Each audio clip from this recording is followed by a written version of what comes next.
21st, all right?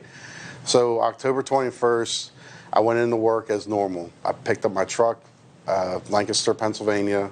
I got my slip, my ticket, whatever you want to call it.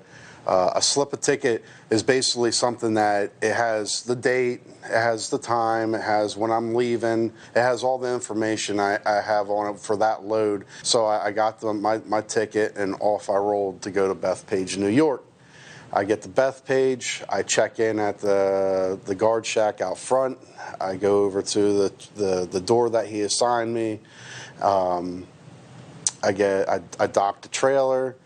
I go inside, and as I go inside, this is when things kind of got a little different. So I always see an expediter when I go to a place. I see them whenever I go to a place, and whenever I leave the place. So when I went in, I gave her the ticket. She said, "Hey, how are you doing?" I'm like, "I'm doing pretty good. How are you?" She said, "Good." She goes, "Guess what? Today you're going to be bringing back mail-in ballots." I'm psyched because I'm doing something to help out for the presidential race. You know, like this is cool, the election. You know, and all I know is I'm picking up the ballots from New York. I don't know if they're New York ballots. I don't know if they're Pennsylvania ballots. I don't know if they're California ballots.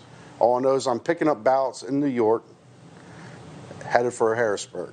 I got my ticket, and off I rolled. Part of me was wondering, like, you know, like I was excited, but then part of me was wondering also, like, why am I taking these things out of state from New York to PA? I don't know.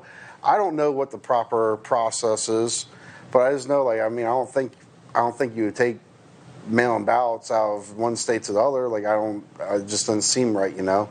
Then I got to I got to Harrisburg, and this is where things kind of got weird. So I pull in, and I made the wait. So I sat in the yard, and I sat there from 9:15 till a little after 3 o'clock in the afternoon. I ended up going in to get to figure out what was going on, and I went in, no one knew. I talked to an expediter. He said he doesn't know. He said, "Hold on, I'm gonna go get someone, find someone, you know." And that's whenever I talked to this transportation supervisor. He came down. He's like, "Hey, how are you?" I said, "Good. How are you?" He said, "Good." He said, "I'm transportation supervisor." He said, "Like, I'm going to need you to take this load out to Lancaster," and I said, "Well," I was like, "Why?" I was like, that really doesn't make sense. This is what I told him. I was like, "This really doesn't make sense." I was like, "Why would I take it back to Lancaster?" I was like, 95% of this load is all for you. I was like, it would make more sense to leave the trailer here in this yard if that's the case, because I'm running out of hours, all right?"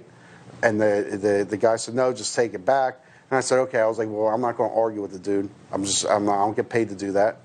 And I said, "All right." I was like, "Well, let me get a slip." And he said, "No." And I was like, "Well, I need a slip, you know." He goes, "No." He's like, "I'm not giving you a slip." I said, "Well, why aren't you giving me a slip?" And he's like, "Well, you need to be unloaded." I was like, "Well, let me get a late slip at least, so that way I'm being paid for the 6 hours that I sat in the yard." He's like, "No, you ain't getting no slip either, no late slip either." And he got kind of sarcastic. I got a little sarcastic, and I was like, "Whatever, I'm leaving." Then I drove to Lancaster, dropped the trailer off where I normally do. And then I dropped my truck off and got in my car, drove away. Came back the next day, and this is when it's even weirder. So my trailer that I had this trailer for the past month, 10R 1440.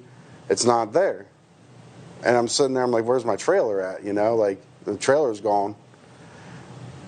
No one knows.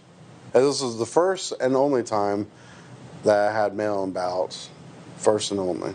I didn't vote for anyone. I'll be honest with you. I didn't vote for anyone. I just didn't want to, you know. And I